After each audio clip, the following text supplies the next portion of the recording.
안녕하세요. 절대갑TV의 명품 PD 한 PD입니다. 우리나라 부동산의 문제점, 서울 수도권의 문제점을 정확히 알고 그것을 뭐랄까요, 공론화시키는 사람은 딱 한 사람밖에 없어요.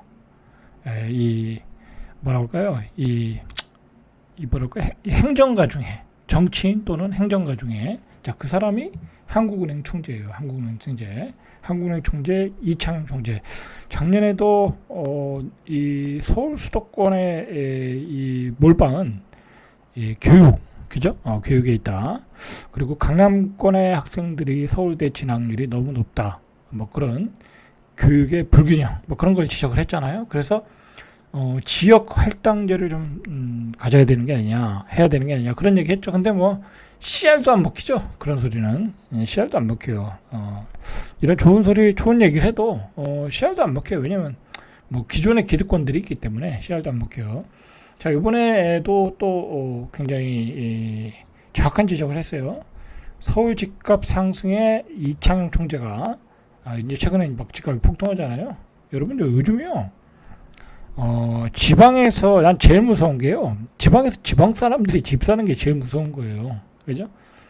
예를 들어 대전이다. 예전에 대전에 막 투기바람 불 때 전국에서 와서 다 사가지고 2배, 3배 올려놨잖아요. 그죠? 그 엄청난 유동성. 자, 그게 서울을 향하고 있다라고 하면 무서운 거예요. 최근에 그 신문에 나온 이야기에 의하면 부동산 중개소를 계속해서 이제 현장 탐험을 하는 거죠. 현장을 보러 간 거죠. 기자들이 가서 보면, 얘기를 들어보면 지방 사람들은 투자 잘 하시는 분들은 집 안 보고 사요.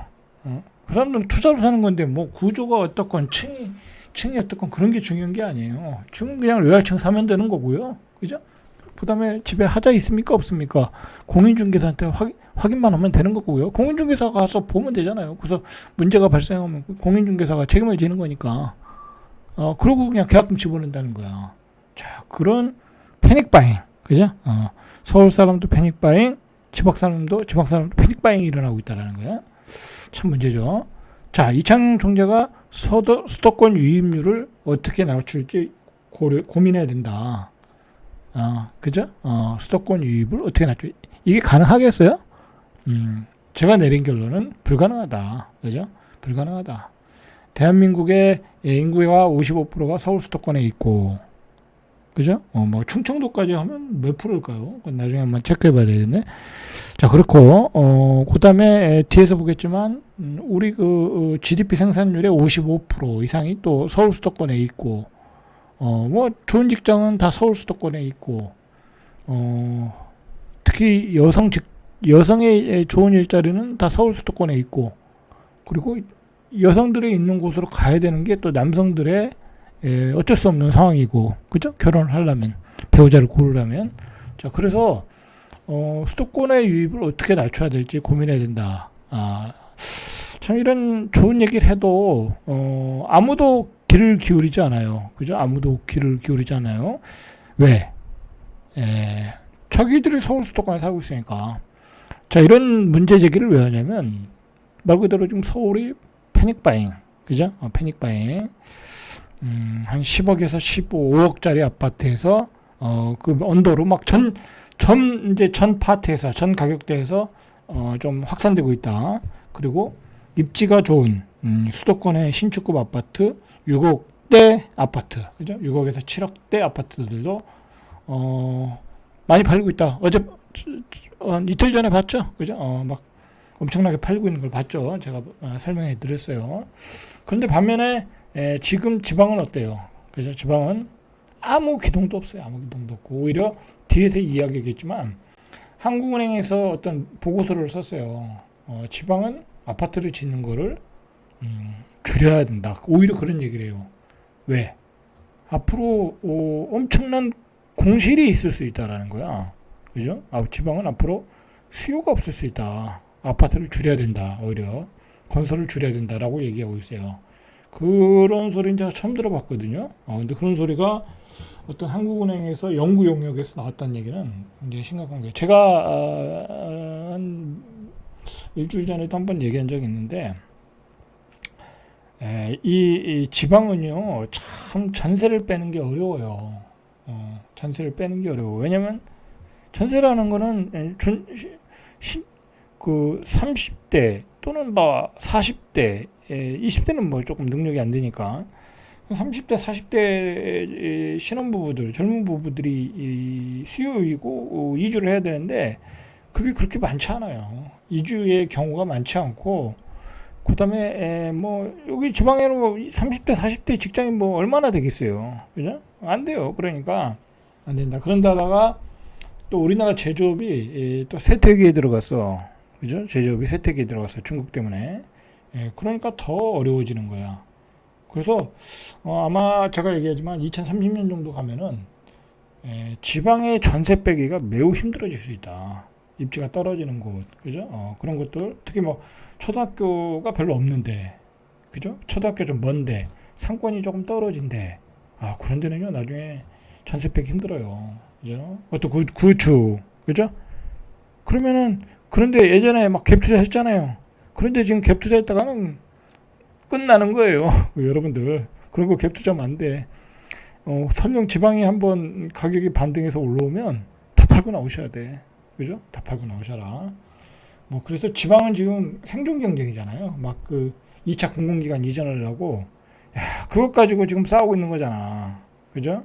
그것 가지고 지방이 어떻게 생존할까 싸우고 있는데 서울은 깃든도 안 들어요. 그죠? 지금 정치 권력을 잡은 집단은 깃들도 안 들어.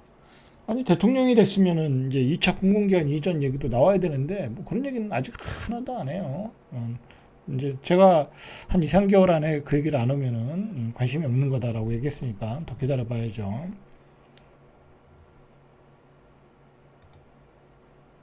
자, 지금이 이제 뉴스를 좀 정리해 볼게요. 얼마나 이 상황이 패닉 바이인지, 그죠? 뉴욕 버금가는 서울 집값 상승률 5년간 30% 넘게 올랐다. 체감이 30%보다 넘죠? 뭐 강남은 따블 올랐으니까 뉴욕보다 더 올랐다. 그죠? 뉴욕보다 더 올랐다. 자, 여러분들 나중에는요 보세요. 지금은 전세로 살 수 있거든요. 이 매매가에 비해서 전세가가 한 50%밖에 안 되니까 전세로 살 수 있는데 나중엔 다 이제 월세로 바뀔 가능성이 많아요. 월세로. 그리고 그 월세 가격이 올라갈 가능성이 많아. 우리가 이제 뉴욕이나 파리, 뭐 런던 그 월세가 어마어마하게 비싸잖아요. 우리도 그렇게 될 가능성이 있어요. 32평 아파트에 상당한 금액의 월급의 반을 미국은 그렇잖아요. 샌프란시스코니 뭐 저기 뉴욕이니 그런 데는 월급의 50% 이상을 월세로 내잖아요. 우리도 그렇게 될 가능성이 많아요. 그러면 어떻게 되겠어요? 결혼 못 하는 거죠. 자, 그러면 우리 젊은이들 결혼 안 하면 어떻게 되겠어요? 하류 인생이 되는 거야. 하류 인생. 그 일본에서 그 하류 인생이라는 게 있었잖아요. 뭐 직장도 별 볼 일 없어, 재산도 없어, 결혼도 못해. 그러니까 그냥 혼자 잘 먹고 잘 살자, 그죠? 그런 하류 인생들이 많아질 수 있다. 월세 가격이 폭등할 수 있어요. 뭐 계속 서울 수도권으로 몰아넣고 있으니까. 그런데다가 우리 20대 젊은이들은 또 20대, 30대 젊은이들은 수도권에 잘 안 살아요. 뭐니까 출퇴근이 뭐니까 서울에 살라고 그러지. 그죠? 그러니까 서울의 집값이 올라가고 신축의 집값이 올라가고 역세권의 집값이 올라가고 뭐 그러는 거예요. 자, 한국은행은 반면에 지방에 집을 지어봤자 미분양만 늘어 악순환이다. 자, 이런 얘기를 했어요. 이제 양극화가 서울 수도권에 벌어졌다. 자, 우리 한번 깊게 생각을 해야 돼요. 이건 멀지 않았어요. 10년 뒤는 확실한 거고요. 5년 뒤부터도 나타날 수 있어요. 5년 뒤부터도. 그게 왜 갑자기 빨라졌냐면 우리 산업이 급격하게 무너지고 있어요. 그것 때문에 그래요. 2차 전지 무너지죠. 철강 무너지고 있죠. 그 다음에 화학 뭐 완전히 무너졌죠. 그 다음에 또 우리 관세 때문에 미국으로 공장 옮겨야죠. 그죠? 뭐 오늘 보니까 당진 군산의 그 지역 경제 무너지는 게 다큐멘터리로 나왔는데 그런 것도 한번 보시면 많이 도움이 돼요.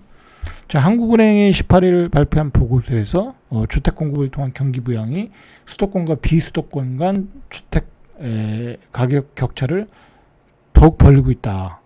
주택 공급을 통한 경기 부양이 그 비수도권 건설 투자를 확대하는 정책은 자제할 필요가 있다.